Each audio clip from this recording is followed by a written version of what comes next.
My lungs still took in air, my heart was still beating, and my skin felt as warm. I was alive. Then what had happened? Slowly the light faded from the room, revealing the war room once again. I had fallen to the ground, aches rushing through my body as I looked around. What did we do? What? As my eyes locked onto Damien, I gasped, seeing him floating in the air with a large black orb floating in front of his body. His eyes were lifeless, but his skin was still saturated with life. The fuck? Damien? Diana's voice forced me to look over, gasping as she glared hard at Damien and held out her hand at the orb in front of him.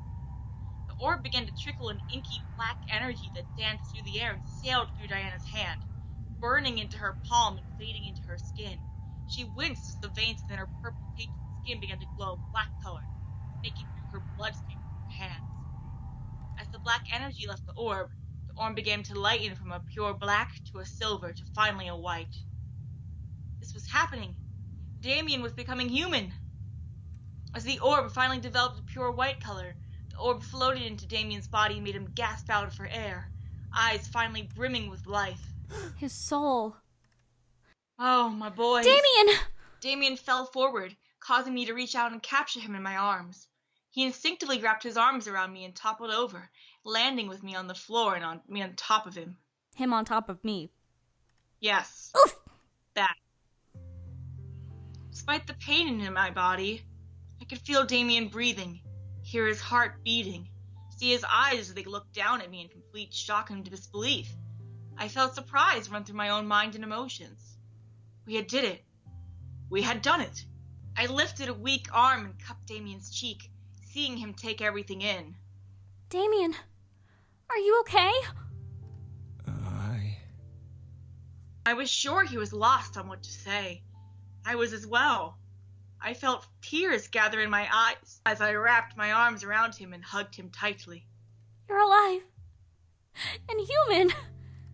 I could feel it in my soul. He was a human like me. He had gotten his wish and he was alive to see it. Damien began to shudder in my arms, agreeing with my statement, and hugged me tightly, crying into my shoulder. I thanked every deity I knew, every star in the sky. It worked. It really worked. I looked over at Diana to see her form a large gem in her unaffected hand and slam it into her palm directly over the source of the black veins dancing up her arms. They slowly stopped their ascent and began to trickle down into the gem. The jewel that was once pure and clear like a cut diamond became black like an onyx. As the last of the black energy faded from Diana, she toppled over and gripped the gem to her chest, making sure not to land on it. God damn it all. I couldn't help but stop the happy laughter that erupted from the realization hall. Everything was okay now. We were all right. I bet y'all missed that laundry laugh. Damien lifted his head up and slowly pulled me up to where we were both sitting up, wiping his eyes and ears. What the fuck? Wiping his eyes and smiling from ear to ear at me in pure happiness. He was wiping his ears. I smiled and leaned in, kissing his nose gently. We did it. Damien nodded and hugged me before looking over at Diana, seeing her look up at us with an unamused grimace. You almost lost your lives. And you're smiling. Damien and I looked at each other before Damien let out a breath and hugged me to his side. Humans are always risking their lives. You wouldn't understand. I laughed, as did Damien, while Diana rolled her eyes and slowly stood up, still gripping the gem in her hands. As we stood, Diana tossed the gem at Damien. Huh? What is this? Your weapon against the Demon Lord. That gem holds all of your powers, and is slowly intensifying its power. Break it, and you'll be able to use your powers one last time at full potential. Ooh. I stared wide-eyed at Diana. Where did this come from? Diana looked back at me and crossed her arms, raising an eyebrow. You're not the only one who saw Damien's fate in a dream. I would rather not see another person die at the Demon Lord's hands, no matter who it is. And I'd rather not be blamed. I was stunned. Diana had seen it too? She let out a sigh and began to walk towards the exit of the room, most likely drained from the experience. We head out in the morning. I will brief everyone of the plan once we get to the Demon Lord's castle. With that, Diana left us alone. Damien gripped me and looked down at me, cradling the gem in his hand in amazement. So, we're set. I nodded happily. Yeah. Our private moment was interrupted by the rushing of the incubi and their wives into the room, most likely being let in by Diana after she left. Everything good?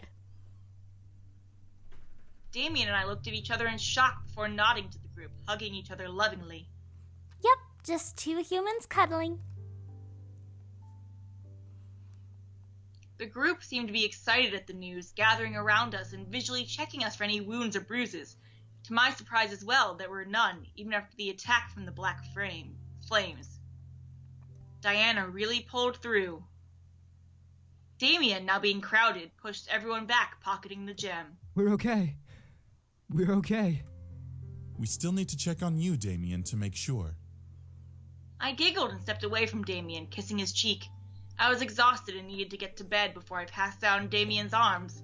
The whole ordeal. What? What is that sentence? Are you reading this? Are you reading the sentence? Let them check you out, Damien. I'll be in the room. Damien stared before nodding, understanding that I needed rest, before surrendering himself to the scanning eyes of his brothers. I took that moment to wave to the others and sneak out towards my room. I began to head back to my room, ready for what was going to happen tomorrow. Everything would be decided then. You cruel, selfish bastard! Uh-oh. Oh? Oh no. Oh no. A shout, however, interrupted my journey to my room. I froze in place before turning my head toward a door that was barely open a small crack. It was the door leading to the Grand Hall, SEDUCE training room. Why was Diana there, though, and who was she yelling at? I peeked inside to see Diana glaring into the darkness with her arms crossed tightly over her chest. As I squinted, trying to see what she was glaring at, I silently gasped. SAERO. SEDUCE was kneeling in the dark before his mistress, his head bowed low in shame. When did he return? More than that, why was he keeping his head down? Was he not successful in the mission? Where in the 7 planes of hell have you been, SAERO? My lady, You left the castle with no notification or warning, and you activated your damn holy magic to deny me the right to summon you to my side. How dare you! If you would let me... And now you suddenly waltz back into the castle with a smile on your face as if you had gone out and killed the Demon Lord himself. Explain yourself! Who? Wow. Staring at Diana, I could see her face burning as red as with rage. Her cheeks, however, were glistening as rogue tears ran down them. SEDUCE kept his head down but continued to plead with Diana. My lady, I was on a personal quest. I had to retrieve something I believed to be important, and it was incredibly selfish of me to do so. I'm sorry, but I needed to complete this task before we went into battle. You placed this quest over your duty to me? Only this once, my lady. It needed to be done immediately, and I greatly apologize for doing so, but I promise my journey bore results. He Do you got it! not realize how worried Oh my you God. made me? I have barely rested these past 3 nights because of you. I stared at Diana wide-eyed in shock. She was concerned about him? SAERO seemed to be surprised as well, eyes wide and staring at the ground. However, he didn't lift his head, most likely still following a demand previously given to him to keep his head down. My lady, I'm deeply sorry. Sorry doesn't make this better. What if you were killed? What if I was killed? You are supposed to be by my side at all times. You broke the vow that you made not only to me, but to my family, that you would stay with me and protect me. My lady, please! Enough! I've heard enough! Diana turned away from SEDUCE, looking to the ground and clenching her eyes shut. More rogue tears ran down her face as she gritted her teeth. SEDUCE finally lifted his face, shocked to see her back instead of her face. You are dismissed. You are no longer permitted to be in the same room as me until further notice. My lady. I said Oh you no. are dismissed. Cyril, Oh no. Sayer, you do not have permission to use my... All of a sudden, Seto lunged forward and wrapped his arms around Diana's arms and chest, hugging her body to his tightly, and she released a tearful gasp of surprise. Seto buried his face in her shoulder as Diana stared wide-eyed at the wall ahead of her. Diana froze in his arms as Seto clutched her body to his, locking it against his chest. do not send me away from you. I broke my vow, yes, but I did it for a reason. I cannot bear the thought of being separated from you. Not after what I have discovered. I stared, feeling my heart clench. It was like watching a romantic drama, where the two leads were either going to break up or confess their love for each other. The air was tense and full of both anticipation and fear. Diana remained frozen in Seto's arms as he lifted his head and gently relaxed his embrace around her. Isair, I've brought you something. You... What? Diana finally began to move, slowly turning around in Seto's arms to look up at him in confusion. Seto frowned, seeing her tearful and red face, and gently brought a hand up to her cheek. He gingerly wiped the tears from Diana's eyes with the back of his fingers before cupping her face. Diana didn't lean in, but she didn't object to it. I've brought you something very important. It may not seem important to this war, but it's important to me. My heart caught itself in my throat. Did he... Seto released Diana's cheek before waving his hand between their faces, black and purple mist forming in the air, silently shifting into something small. As it finally materialized, Diana gasped and I silently echoed her reaction. In the air floated a beautiful golden rose on a dark green thornless stem. It had mostly blossomed, showing its beautiful petals and glowing softly in between Seto and Diana. It slowly turned in the air, showing Diana all of its magnificence. The golden rose. A symbol and proof of my love for you, Isair. I've wanted to retrieve it for you for the longest time, and now I finally have. Cyril... I love you so much. You have given my life so much meaning, and I have sworn my life to protecting you. Isair, you are the most precious and the most beautiful woman to ever grace the 5 worlds, and being with you every day fills me with such joy. If this is what it takes to prove my love for you, then I will happily give you thousands of golden roses for as long as I have breath. But please, know now that my feelings for you are pure and true. I felt like crying as I watched the scene unfold. Diana was stunned, streams of rogue tears once again falling down her cheeks as she stared at Seto. The rose slowly lowered to float between their chests, as if it was patiently waiting for something to happen. You are my everything. My moon, my stars, my world. Please, Isair, do not send me away from you. Cyril... You idiot. Seto let out a soft chuckle as Diana wiped her eyes with a very, very small smile. Insult me all you like. I deserve it for leaving your side. However, now that I've proven my love to you, I must know the truth. Do you love me? Diana looked up at Seto as her smile grew ever so slightly.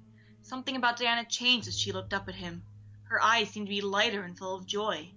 My heart melted at the way they looked at each other. Seto watched Diana with curiosity and Diana gazing at Seto in warm elation. Diana lifted her hand to the rose and gently cupped underneath its petals, making Seto look down and gasp. In Diana's hands the rose fully bloomed, revealing its innermost gold, almost white petals. Seto looked back up at Diana, seeing her cry joyful tears and fighting back tears of his own. I do, Cyril. More than you could ever know. I was just... Seto gently shushed her, cupping her cheek gently and wiping the tears away with his thumb. For the first time, at least from what I had seen, Diana nuzzled into his hand, closing her eyes. She looked so innocent and pure with Seto now. Was this the real Diana? Whatever fear you had, let it go. I swear to never hurt you and to love you until time stands still. I stared teary-eyed as Sedo gently took the rose from between them and placed it in Diana's hair behind her ear. Diana waited until he finished before reaching up and wrapping her arms around his neck. I love you too, Sarah. At last, Sedo wrapped his arms around Diana's waist and pulled her close as they both leaned in and finally kissed. It was a magical sight to behold. Their love echoed in the kiss, making each other almost glow within the room. I felt my cheeks warm in an uncontrollable blush as I watched. Keep watching? Let's watch. It was beautiful to watch unfold. Diana and Sedo finally found love within each other. I was giddy and excited for them both. As they slowly pulled away, Diana slightly slapped his chest, making Sedo laugh a bit. You really did worry me. I know, and I'm sorry. I'll forgive you if you tell me one thing. Anything. Did our guest convince you to do this?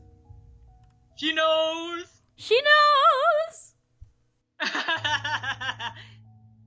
My heart caught in my throat, but out of fear, not excitement. Was Sedo going to tell on me? I was the one who convinced him to go, but would Diana punish me for giving him the idea? Sedo tightened his hold around Diana's waist, making her gasp slightly, before nuzzling nose to nose with her. I was merely given advice and counsel. I chose to leave on my own. I let out a silent sigh as Diana chuckled and ran her hand along Sedo's cheek. Sarah, I know when you're lying to me, but I'll let it go this time. At least you're safe here, with me now.